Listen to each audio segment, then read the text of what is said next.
Welcome back again. So this is our topic letter writing. आज जो हम अपना टॉपिक लेंगे वो हमारा लेटर राइटिंग है। What are letters, why it is important, what kind of letters are there and what is the format of a particular letter, how to write a letter. तो आज का हमारा टॉपिक है letter होता क्या है, letter की इम्पोर्टेंस क्या है, लेटर हमारे लिए इस फील्ड में hotel manage, if I am talking about hotel management, why it is important, और टाइप्स ऑफ लेटर कितने होते हैं। और हम लेटर अगर हम लिख रहे हैं किसी को भी, मान लीजिए लेटर आज बहुत कॉमन है, अगर आप मान लीजिए अपने एचआर को लिख रहे हो, आपको लीव चाहिए, या फिर आप किसी पर्सनल इश्यूज की वजह से कोई भी लेटर आप उनको लिख के दे रहे हो, तो उसमें रेजिग्नेशन दे रहे हो या व्हाटएवर आप कुछ भी मेंशन कर रहे हो उसमें, तो उसको लिखने का फॉर्मेट तरीका क्या होता है, व्हाई और क्यों इंपॉर्टेंट क्यों है, क्यों सीख रहे हैं हम लेटर। देखिए जैसे जैसे हम टेक्नोलॉजी के साथ आगे बढ़ते जा रहे हैं तो कहीं ना कहीं हम इन सब चीजों से थोड़ा आगे निकल कर आ गए। लेकिन वहीं अगर मैं बात करूं आपकी रिटन कम्युनिकेशन की, तो रिटन कम्युनिकेशन की आज भी उतनी ही वैल्यू है।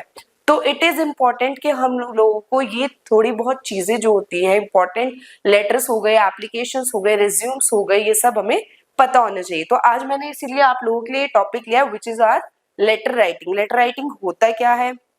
तो लेटर बेसिकली एक रिटन सोर्स ऑफ कम्युनिकेशन है जिससे हम अपना मैसेज किसी दूसरे पर्सन को कन्वे कर सकते हैं। अब लेटर कितने तरीके के होते हैं? लेटर हमारे दो तरीके के होते हैं, which is your formal and informal. So yes, formal letter writing और informal letter writing. Formal letter writing होती है जब हम दो उन पर्सन के बीच की बात करें जिनका आपस में फॉर्मल रिलेशन है। फॉर्मल रिलेशन मींस कोई ब्लड रिलेशन नहीं है, कोई फ्रेंडशिप नहीं है, कोई ऐसा जोन नहीं है जिसमें वो लोग फन वे में बात कर सके। जैसे एक एम्प्लॉय और उनके बॉस, अगर मैं बात करूं बीइंग अ टीचर, मैं हूं और मेरे स्टूडेंट्स, तो हम लोगों में ना मैं उनकी कोई फ्रेंड हूं, ना ही मैं उनकी कोई ब्लड रिलेशन हूं। तो उस केस में वो मुझसे अगर कोई भी कम्युनिकेशन रिक्वेस्ट या कुछ भी अपनी अपील करना चाहते हैं तो वो मुझसे जो लैंग्वेज यूज करेंगे, फॉर्मल लैंग्वेज यूज करेंगे। And if I am talking about informal, तो इनफॉर्मल होता है जो हम अपने खास लोगों को, जिनसे हम प्यार करते हैं, जिनसे हम कुछ रिलेशन कैरी करते हैं, हम उन लोगों को लिखते हैं। For if I am talking about, जैसे एक स्टूडेंट है या एक बच्चा है, वो अपनी ग्रैंड मदर को लिख रहा है, तो कहीं ना कहीं उनके बीच में एक लव कनेक्शन है, तो वो लेटर जो आपके जाते हैं वो इनफॉर्मल में। अब हमने इन्हें कैटेगराइज क्यों करा? लेटर तो लेटर होता है, चाहे इनफॉर्मल हो या फॉर्मल हो। कैटेगराइज करने की जरूरत क्या थी? जरूरत थी, बहुत ज्यादा जरूरत थी, क्योंकि मान लीजिए जब हम अपने किसी इंपॉर्टेंट पर्सन या खास पर्सन से बात करते हैं जिससे हमारा ब्लड रिलेशन होता है या फिर जो हमारा दोस्त होता है, तो हम कुछ ऐसे वर्ड्स यूज करते हैं जो कि फॉर्मली आप एप्लीकेबल नहीं कर सकते। हमारा उनके साथ बात करने की टोन, गेस्चर्स बहुत डिफरेंट होते हैं। और वहीं अगर मैं फॉर्मल की बात करूं तो फॉर्मल में हम बिल्कुल फॉर्मली सामने पर्सन से बात करते हैं, बिकॉज ही और she may has a post, उसकी एक पोस्ट होती है और उस क्राइटेरिया को माइंड में रखकर हम फॉर्मल लेटर का यूज करते हैं।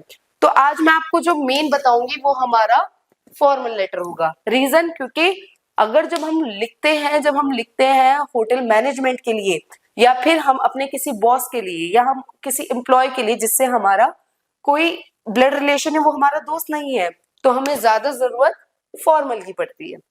ठीक, मैं कोशिश करूंगी कि मैं नेक्स्ट वीडियो में आपके लिए इनफॉर्मल का फॉर्मेट भी शेयर करूं, बट फिलहाल आज हम फॉर्मल के लिए बात करेंगे। So yes, I am going to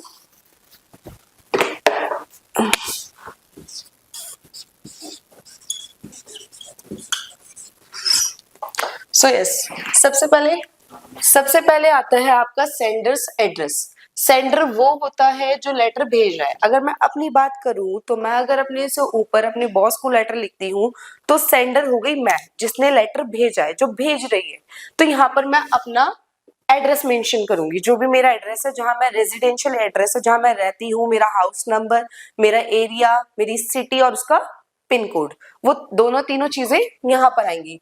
उसके बाद देखिए, क्योंकि एक बोर्ड है हम वैसे लेटर A4 साइज शीट पे लिखते हैं तो हम थोड़ा सा गैप देंगे, मैं इसलिए यहाँ पे डैश डैश डाल रही हूँ, इट मीन्स हमें गैप देना है। जब आप एड्रेस लिखोगे तो वहां पे आपको गैप देने की जरूरत नहीं है, लेकिन जब हम लेटर लिखेंगे तो वहां पर हम गैप देंगे। उसके बाद हम डालते हैं डेट। डेट, जो भी डेट होगी, जिस पर्टिकुलर डेट को मैं वो लेटर लिख रही हूँ, मैं यहाँ पर वो डेट मेंशन करूंगी। जो भी डेट, मान लीजिए अगर मैं जून में लिख रही हूँ 7th of June, तो मैं लिखूंगी 7th of June 2024। जिस डे पर मैं उस लेटर को लिखूंगी या भेजूंगी, मैं यहाँ पर उस डेट को मेंशन करूंगी। अगेन मैं डैश डैश डाल रही हूँ, इसका मतलब है कि हम यहाँ पे थोड़ा सा गैप लीव करेंगे।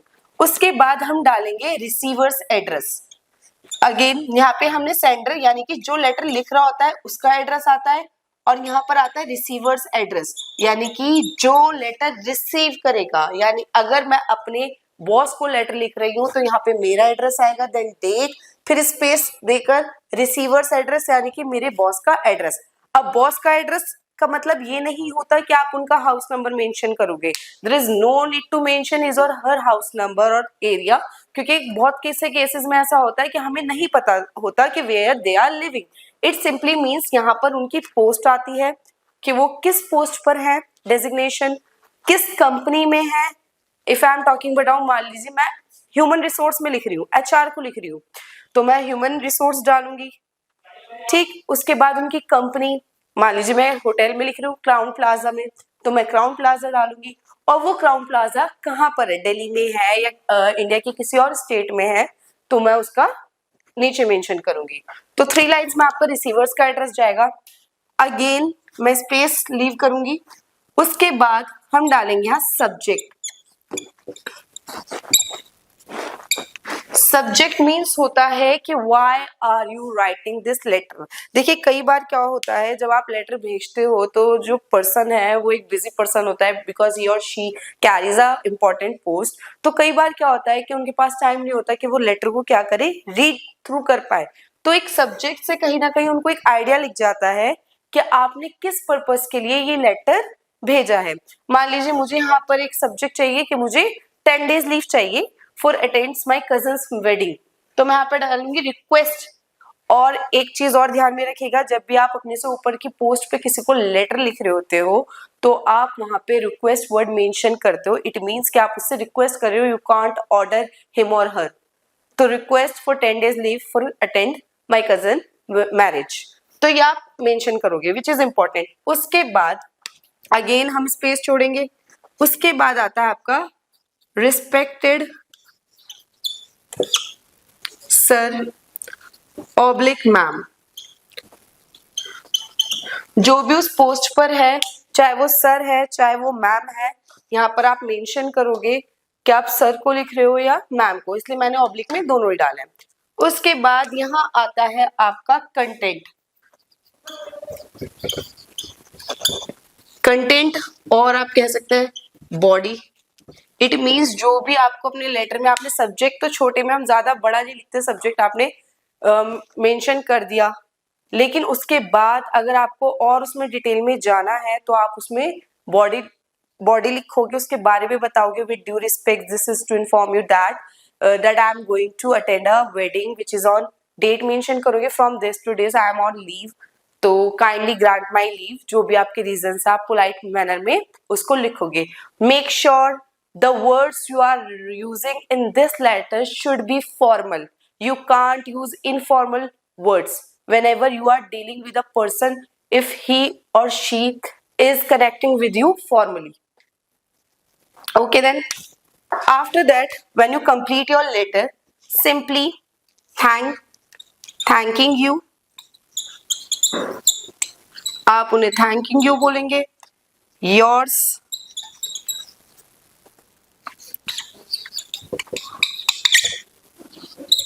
faithfully, sincerely,